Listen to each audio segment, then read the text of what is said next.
Bonjour, très chers téléspectateurs de la RTNC2 Développement. Nous sommes bel et bien dans cette émission Jeunesse et Emploi. Aujourd'hui, on a encore une nouvelle invitée qui est une femme. Elle s'appelle Jolie Mulumba Mujinga ou Mulumba Mujinga Jolie. Ça dépend de la manière dont vous voulez prononcer. C'est une femme entreprenante, politique et présidente d'une association Aide-toi, le ciel t'aidera. Bonjour. Bonjour Madame Okako, c'était toujours un plaisir de me recevoir sur votre plateau. Il y a un plaisir d'avoir toujours votre équipe qui sont très sympas. Voilà, en tout cas, nous, c'est de même, hein, parce que à chaque fois qu'on te reçoit, tu as la matière et puis tu as toujours été sur terrain. C'est pour ça que je te tutoie, parce que tu es habitué à nous et tout le temps, tu es disposé à venir donner la matière par rapport à cette question de l'emploi et ce que vous faites. L'année passée, vous étiez candidate. Aujourd'hui, vous êtes toujours entre le terrain et la politique. Quelle énergie! Comment vous faites pour avoir cette énergie? Bon, la première des choses, cette énergie, je dis toujours merci à mon Dieu, qui m'a appris à être forte et une femme aussi. Et avec mon père aussi, parce que nous étions 7 enfants, 6 filles et un garçon dans le temps. Les filles, on ne les considérait pas.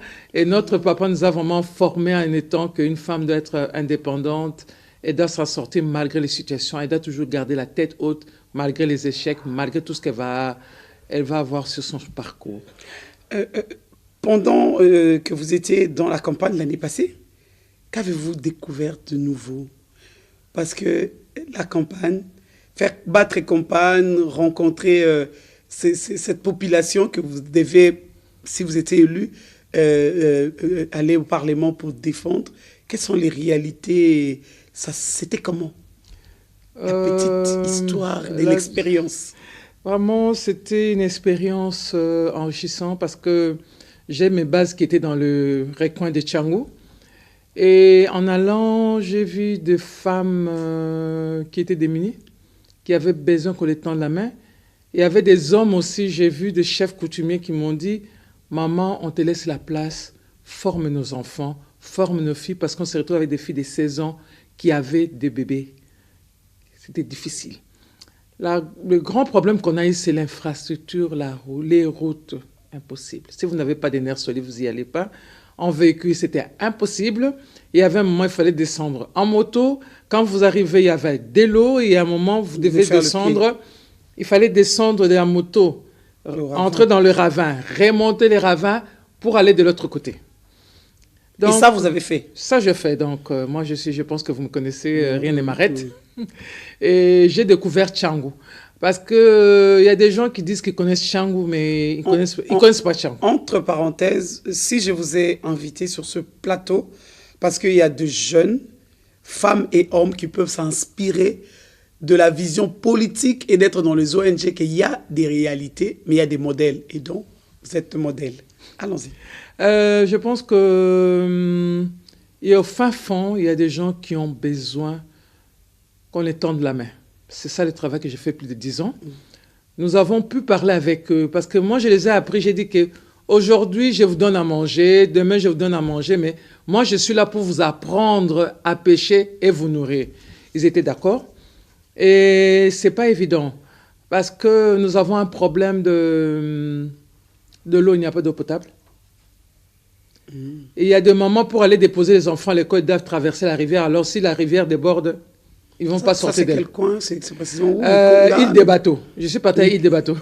Bon, une petite précision, Île des Bateaux, c'est le Conga. Il faut entrer par Nzoko. Ah oui, Nzoko, je connais. Coucou, et puis entrer Île des Bateaux. Et je suis allé vers le cimetière de Baoumbo aussi. Ah oui, je suis allé jusqu'au fond là-bas. Et je suis aussi allé à Mok et on entre par Terre Jaune. Et là, j'ai dû installer une machine à moudre le maïs pour ces recoins-là où j'ai commencé par l'ONG pour le permettre à avoir quelque chose structuré de devenir. Et nous avons des formateurs qui vont sur place aussi. Et j'ai un bureau où je reçois régulièrement. Mais maintenant, nous voulons prendre un grand emplacement, une grande maison, une grande parcelle. Nous sommes en train de négocier pour avoir 4 chambres de bureau installées, vraiment que toutes les personnes du coin peuvent venir là et nous allons partir petit à petit. Donc, je mets un peu mes bases un peu partout. Il y a des bases, mais maintenant, nous devons mettre des salles pour la formation parce qu'il y a beaucoup de demandes. Quand vous allez vers cette population-là, n'allez pas avec les épaules en disant que moi, je suis César. Mettez-vous ensemble, vous vous parlez. Parce que moi, j'ai eu cette idée, je ne donnais pas d'épargne, je ne donnais pas des sous, je ne donnais rien, mais juste le parler. Ils ont compris à partir de parler, ils ont eu confiance en moi.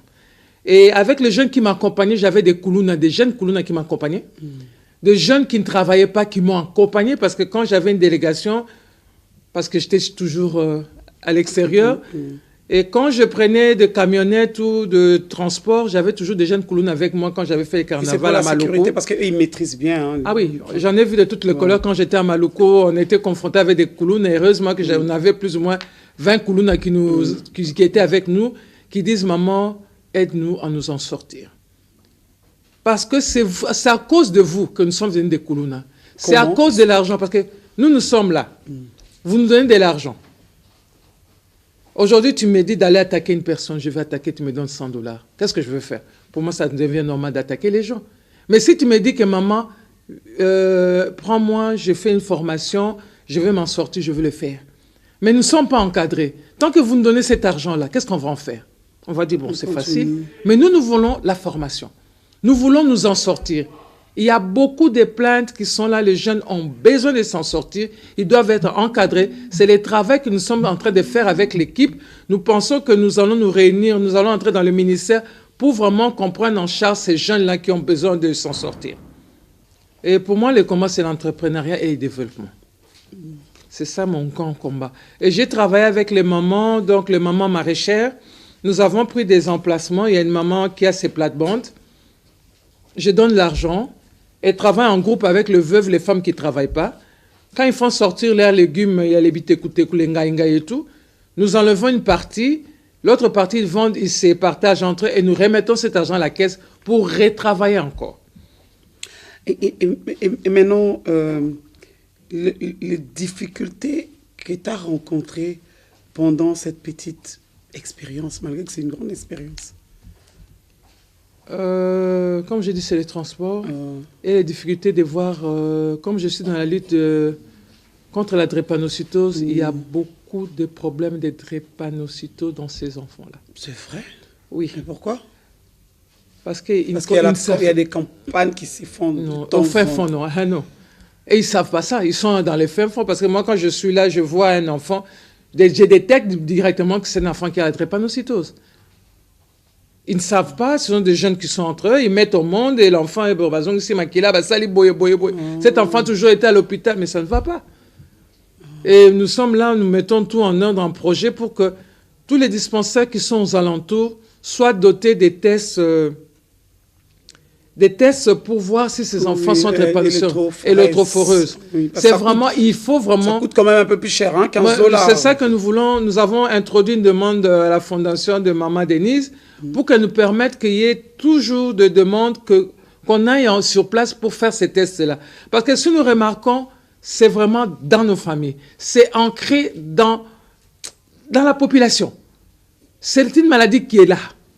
Donc, nous allons dire que maintenant, si nous arrivons plus ou moins à 90%, dans nos familles, ils ne savent pas qu'ils ont la drépanocytose. C'est un grand combat. Et ces enfants-là ne sont pas nourris. Il y a la malnutrition. Et quand on voit l'infrastructure, il y a souvent, ils peuvent acheter, calculer jusqu'à aller avec, traverser les rivières pour aller jusque-là. Comment est-ce qu'ils vont faire? Parce que les transports coûtent cher. Parce que quand vous prenez déjà, quand je vais déjà à Moc, Terre Jaune pour aller là, aller-retour, j'en ai déjà pour 7 000 francs. Ce n'est pas tout le monde qui a cet argent-là. Est-ce que là-bas, dans ce coin-là, par exemple, vers la route de Nsokomba, là, il y a des hôpitaux qui peuvent prendre en charge ce cas-là des maladies? Non. C'est difficile. Parce que c'est déjà précaire. Nous sommes entrés, on veut travailler, c'est déjà précaire. Il manque de matériel nécessaire. Parce que si vous voyez où les femmes accouchent, où on met les malades, même si on vous mettait là, vous allez dire non. Et il y a des tôles qui ne sont pas couverts, on n'a pas mis des triplex.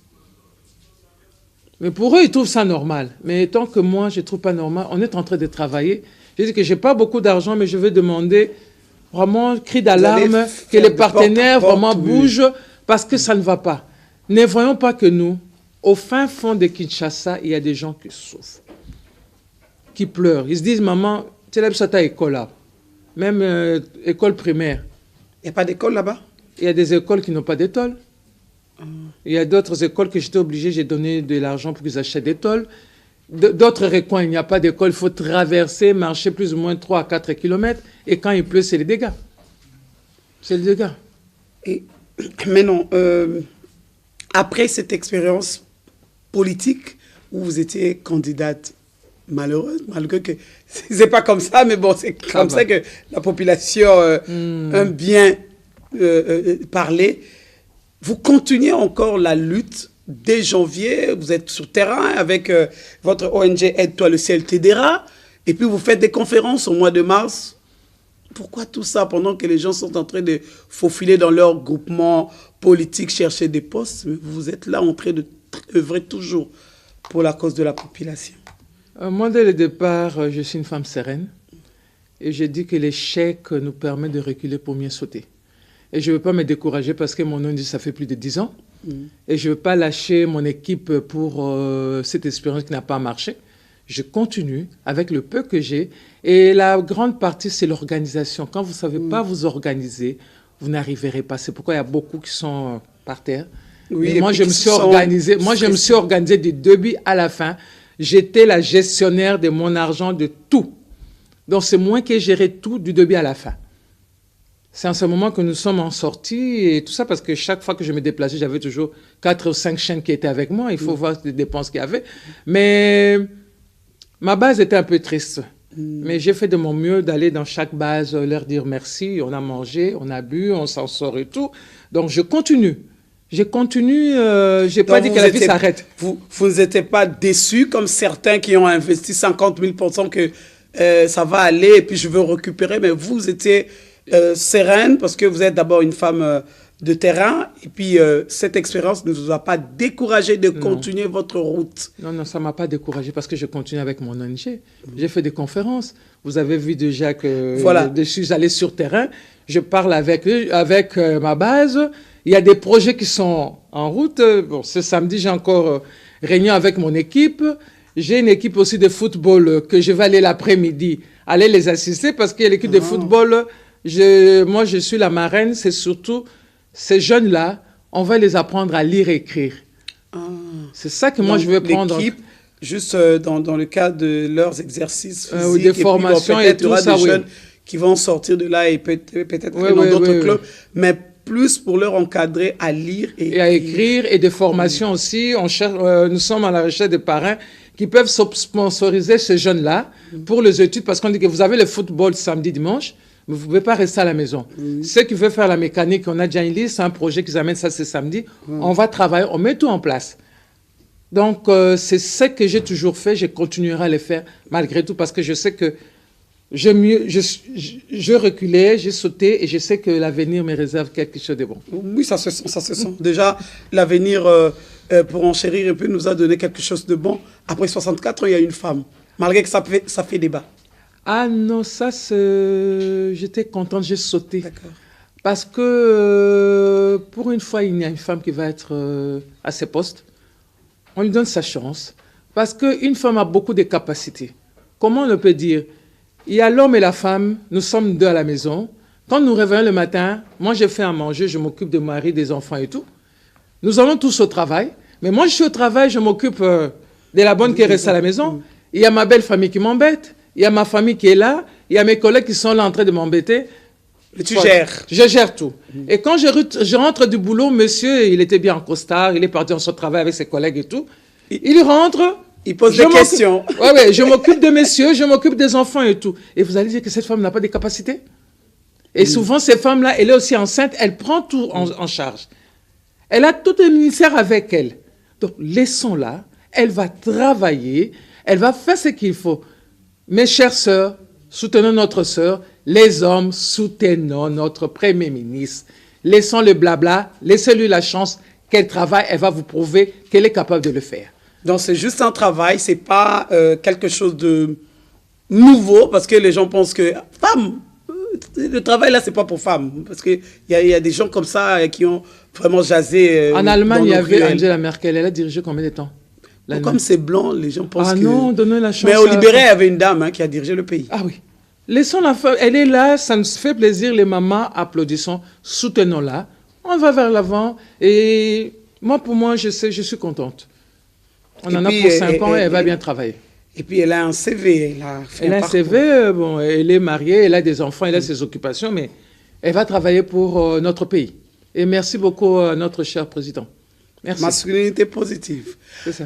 Aide-toi, le ciel t'aidera. Au mois de mars, on vous a vu encore derrière plusieurs conférences, notamment la dernière que vous avez organisée pour motiver, investir sur la femme, l'entrepreneuriat. Ça vous a pris combien de temps pour boutiquer tout ça et arriver à réaliser ces conférences au mois de mars? Je pense que ce sont pas... J'ai toujours fait chaque année des conférences, ouais. Je suis partout en même temps. Et moi, c'est surtout, il y avait Valeurs sûres de la femme que Madame Julie Tienda a dit, qui était intervenant. Mais moi, c'est toujours le sujet que j'ai toujours eu, vous connaissez, la femme face à son miroir. Pas le miroir extérieur, mais le miroir intérieur. Nous devons être guéris de ce qui s'est passé dans notre vie. Quand on est guéri, on peut tendre facilement la main aux autres. Donc, une femme a beaucoup de valeurs. Il ne faut pas se dire que moi, je suis là, j'ai accompagné mon mari. Tu es là pour aider ton mari. Tu es là pour t'élever, pour donner plus de valeur à ce que tu es. Parce que moi, je suis là, je suis une femme. Je suis une mère. Je m'occupe parce que j'ai 5 enfants, 5 petits-enfants, mais je suis toujours là. Donc, je me lève et je donne la valeur que je suis une femme et je travaille. Parce qu'autour de moi, j'ai plus ou moins 30 hommes qui sont derrière moi. Dans mon équipe, la grande partie qui sont autour de moi, ce sont les hommes. Il y a des femmes qui sont là parce que j'ai des mamans maraîchères et ça, mais autour de moi, ce sont les hommes qui travaillent avec moi. Qui croient en vous. Et qui croient en moi. Alors, pourquoi ne pas travailler? Donc, une femme a beaucoup de capacités. Même si dans un milieu de travail, on est en train de minimiser ce que tu étudies. Moi, j'ai étudié. Moi, je suis capable. Je veux le faire. Et il n'y a personne qui peut te dire que tu es inutile ou quoi. Une femme est utile dans la société, dans un couple, dans la famille. Mais non, c'est cette jeune fille, là je prends d'abord la jeune fille qui vous regarde et qui s'est dit c'est peut-être difficile d'entreprendre quelque chose parce que je me suis retrouvée avec autant d'enfants et puis j'ai pas mon père, j'ai pas ma mère, j'ai pas beaucoup de français, blablabli, tout ça. Quelle est la réponse que vous allez lui donner par rapport à notre thématique sur l'emploi parce qu'elle doit se lever et se prendre en charge? Moi, je suis une mère, je m'occupe de mes 5 enfants. Il y a des mamans qui vendent partout. Vous pensez que ces femmes-là sont mariées? Elles ont étudié? Non. Ces mamans qui vendent les bitécoutécou, qui vendent le pain et tout ça, elles n'ont pas étudié. Mais elles se sont dit que je dois m'en sortir pour nourrir ma famille. Pourquoi ne pas le faire? On te tend la main. Il y a des gens qu'on les tend la main, ils ne font rien. Moi, j'en ai vu des femmes, hein.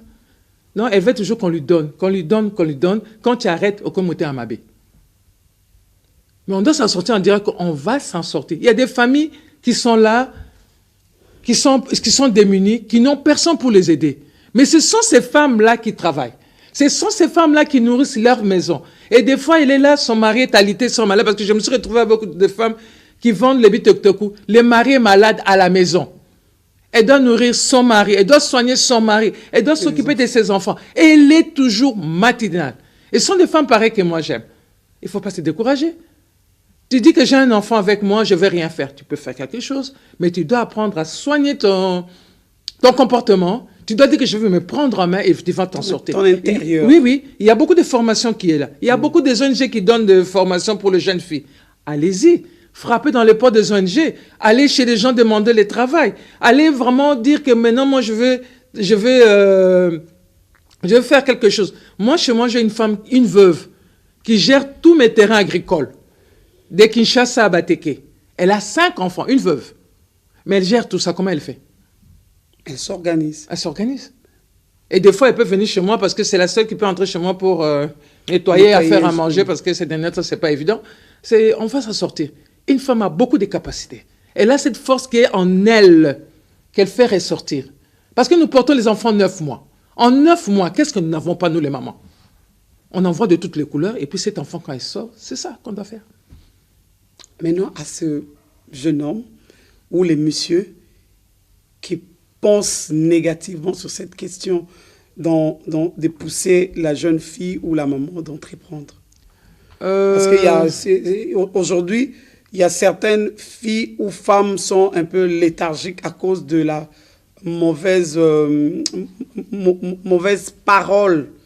Moi, je travaille avec des garçons, dont certains garçons qui étaient des Koulouna, qui sont maintenant dans le droit chemin parce qu'il y a la formation. Parce que moi, j'ai toujours été un peu dans mes bottes. Et ces jeunes garçons-là, je les apprends à respecter les filles. D'aider les filles, parce qu'autour de moi, ce sont ces jeunes garçons qui étaient des Koulouna, qui aident ces femmes qui s'en sortaient pas, qui étaient un peu démunies, qui avaient un peu peur. Et nous avons des mamans qui sont là, qui les aident aussi à parler des dialogues et tout. Parce que le problème, c'est que ces jeunes filles n'ont pas confiance à d'autres mamans. Je ne veux pas critiquer, donc, parce qu'elle va raconter sa vie, elle veut s'en sortir. On doit apprendre que quand quelqu'un vient vous parler, vous fermez avec vos oreilles et vous fermez votre bouche. C'est pas dit que quand la personne vient près de vous, elle vous raconte sa vie et dans la seconde, tout le monde est au courant. C'est ça, nous avons un grand problème. Et moi, j'ai des jeunes filles qui viennent. Il y a même des mamans qui viennent. Moi, mon téléphone est toujours ouvert. J'aide ces femmes-là à s'en sortir. J'ai dit que je n'en ai pas beaucoup, mais avec un conseil, elles vont s'en sortir. Elles vont se dire, j'ai des valeurs, il y a quelqu'un qui m'entend et me relève. J'en ai beaucoup que j'ai aidés, qui s'en sont sortis, qui sont bien pour le moment. Avec le peu qu'on a, on a dit, bon, toi, tu prends, tu fais une commerce, tu fais... Bon, ils s'en sortent, maman. Elle vient toujours, maman, bon, je cherche à arriver à ce niveau. Au lobby, continue, tu gardes ton argent, tu gères, parce que je travaille avec le ministère des Genres et Familles qui les a appris comment gérer leurs finances. Et il y a un fonds qui vient, j'ai dit, bon, il y a un fonds qui vient, tu commences avec ça, et vont s'en sortir. Il faut beaucoup d'amour. Le problème est qu'il n'y a plus d'amour entre nous. Donnons l'amour à ceux qui en ont, et non avec haine, mais avec un amour en tendant la main en disant que je te tends la main. Avec dédain aussi, hein, parce que ça aussi. Mais non. Tu ne fais rien parce que tu es en train de prier du matin au soir, tu as la haine, le dédain, ça ne sert à rien. Hein. Ah, voilà. Il faudrait... je ne pourrais pas arriver à la fin de cette émission sans pour autant vous prendre dans votre casquette de femme politique. Un mot par rapport à cette évolution au niveau politique pour accompagner, que ce soit la jeune fille, ce jeune garçon et vous les ONG. Moi, femme politique que je suis, moi, c'est plus on m'a donné dans la famille, jeunesse et tout ça. Dans des partis politiques, il y a beaucoup de problèmes parce que ce que moi je veux prôner, c'est l'entrepreneuriat et le développement. Nous avons les adhérents qui viennent. Vous allez toujours leur donner l'argent? Non, il faut le mettre sur des formations. Et ces jeunes qui viennent pour la formation, parce que nous avons cette habitude que quand on vient, bon à transport, bon à maï, ceci, cela. Mais nous devons apprendre à ces gens que maintenant, il y a une formation, allons suivre, qui a l'avenir. Donc, étant que femme politique, moi, c'est l'entrepreneuriat et le développement. Si nous réussissons à ça, nous allons nous en sortir. Nous n'allons pas nous retrouver dans des situations qu'on trouve des femmes, des hommes, des jeunes garçons qui sont à l'extérieur. Vraiment, mettons-nous, portons notre casquette intelligemment, avec souci et amour. Parce que cet amour est que quand j'aide quelqu'un, je sais qu'il va aller vers l'avant. Et quand il y a quelque chose, partageons avec eux, mais intellectuellement, en leur disant que je donne ça, mais travail. Ça sera une joie pour tout le monde. Parce que dans tout ce que nous avons, il y a ceux qui sont au-dessus, ils ne pensent pas aux autres. Ceux qui sont là, ils viennent chaque fois, bon, ils viennent par intérêt, ils ne savent même pas c'est quoi le politique que nous sommes en train de faire. Ils viennent seulement, bon, j'ai déjà remarqué, tu viens, bon, ils sont là, dépêchez-vous, donnez-nous l'argent, on va partir. On attend la fin. La fin, ce n'est pas ça. Nous devons arrêter ça, mettons ces femmes dans le travail, dans des formations. Je pense que dans nos partis, dans un ONG, nous allons nous en sortir. Parce que moi, chez moi, autour de moi, tous les membres qui sont là, ils travaillent. J'ai donné un fonds, toi, tu donnes à ta femme de travailler, toi, je te donne ça comme ça. Je n'aurai pas de problème. Vous venez au bureau, maman, pas l'argent, mais je peux t'offrir à tout, mais vous n'aurez pas de problème des loyers ou quoi, mais vous vous en sortez. C'est bénévole, mais je veux que tout le monde soit à l'aise. Chez moi, tout le monde est à l'aise, il travaille. C'est ça comme politique que je fais. L'homme de la masculinité positive. Un mot? Nous demandons la parité, nous avons vu avec le Premier ministre. Donc, parce qu'il y a des gens qui ne comprennent pas ce que c'est parité. Parité, c'est surtout au milieu du travail que moi, j'ai mon diplôme, je travaille, nous avons le même salaire égal, diplôme Ce n'est pas parité dans la maison, vous embêtez vos hommes et tout ça, mais avec intelligence, et ces femmes ne comprennent pas ça. Donc, parité, nous demandons que, comme moi je suis PDG, nous avons le même salaire. Parce que nous travaillons tous ensemble. Nous devons avoir le même salaire, ne pas dire parce qu'elle est femme qu'on va donner ça. Mais c'est un combat mondial. Hein? Maintenant, nous arrivons au moins à... On est arrivé plus à 38%. Hein? 38%. C'est mondial. Ce n'est pas seulement ici au Congo, en Afrique, hein, mais c'est mondial. C'est un combat qui continue. Ailleurs, les femmes ont moins de salaire, les hommes en ont plus. Oui, oui, c'est un combat. Ici, les femmes, les enfants n'ont pas des soins médicaux, mais les hommes en ont. Mais pendant qu'on fait on a le même poste, même diplôme et même entreprise, mais sauf que vos enfants ont des soins, nous, on n'en a pas. Donc, il y a un chemin à faire, mais on a déjà fait un grand pas. C'est ça que nous devons nous lever, nous les femmes, pour faire des mémos. Le problème que nous les femmes, quand on aime beaucoup parler, excusez-moi les femmes, ne me frappez pas, nous aimons beaucoup parler, mais quand on veut se mettre à la ligne pour aller, vous étiez 500, à la ligne d'arrivée, vous n'êtes que 100. Nous voyons ça, nous avons des plateformes. On est en train de crier. Bon, c'est ça. Bon. Quand on se dit réunion, il n'y a personne. Conférence, il n'y a personne. Mais quand les hommes font des conférences, on va vite parce qu'on se fait donner quelque chose dans la poche et tout ça. Mais venez soutenir d'abord vos sœurs. Venez soutenir vos sœurs, écoutez ce qu'il y a, mettons-nous ensemble pour aller, comme il y a maintenant, le président dit que les femmes doivent être là. Faisons des mémos, faisons des conférences, allons nous raconter, nous allons dire que Béné, on va parler, on va mettre des mémos, on va mettre, et puis on va amener ça. S'il faut aller chez la Première ministre, bon, si elle est là, bon, on demande l'audience chez le président, et lui, il est toujours d'accord de recevoir les femmes. Hein. Merci. En tout cas, sur ce mot, je vous dis merci d'avoir accepté cette invitation. En tout cas, bonne chance, bonne route à votre ONG Aide-toi le ciel t'aidera. Mais ne refusez pas nos invitations à chaque fois qu'on vous invitera dans nos plateaux de la RTNC2 Développement. Merci à nos téléspectateurs qui nous ont suivis à travers cette émission Jeunesse et Emploi, à travers cette chaîne de développement. Si vous voulez nous contacter, contactez-nous avec ce numéro qui est devant vos petits écrans. On se retrouve prochainement. Merci à la grande équipe technique qui a assuré aux mains des maîtres cette émission. On se retrouve prochainement. Au revoir.